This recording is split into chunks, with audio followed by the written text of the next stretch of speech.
స్వీట్లు తిన్నారు, సెటిల్ చేసుకున్నారు. కామారెడ్డి కాంగ్రెస్ లో కొన్ని రోజులుగా నడుస్తున్న వివాదానికి పార్టీ ఫుల్ స్టాప్ పెట్టింది.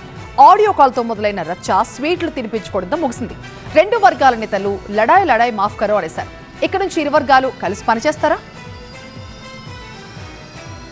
కామారెడ్డి కాంగ్రెస్ పంచాయతీ సద్దుమణిగింది. షబ్బీర్ అలీ చంద్రశేఖర్ తో మాట్లాడారు క్రమశిక్షణ కమిటీ అధ్యక్షుడు మల్లు రవి. తన వ్యాఖ్యలపై షబ్బీర్ అలీ వివరణ ఇచ్చారు.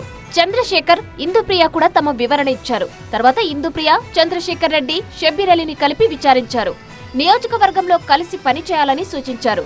మల్లు రవి సమక్షంలో రెండు వర్గాల నేతలు స్వీట్లు తినిపించుకోవడంతో ఈ వివాదానికి ఫుల్ స్టాప్ పడినట్లయింది.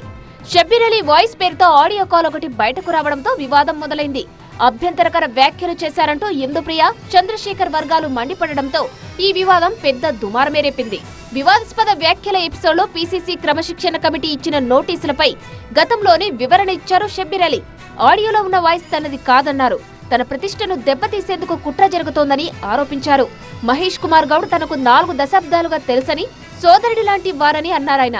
మహేష్ గౌడ్ గురించి ఎప్పుడూ తప్పుగా మాట్లాడలేదన్నారు. తమ మధ్య దూరం పెంచేందుకు కుట్ర చేస్తున్నారని షబ్బీర్ అలీ ఆరోపించారు. 45 ఏళ్లుగా కాంగ్రెస్ సిద్ధాంతాలకు కట్టుబడి ఉన్నా పార్టీకి నష్టం చేకూర్చే పని చేయలేదని అన్నారు షబ్బీర్ అలీ. మరోవైపు ప్రచారంలో ఉన్న ఆడియో కాల్ రికార్డింగ్ తమ నేత షబ్బీర్ అలీది కాదని, షబ్బీర్ అలీ ప్రతిష్టకు భంగం కలిగిస్తున్న వారిపై చర్యలు తీసుకోవాలంటూ ఆయన వర్గం ఇప్పటికే జిల్లా ఎస్పీకి ఫిర్యాదు చేసింది.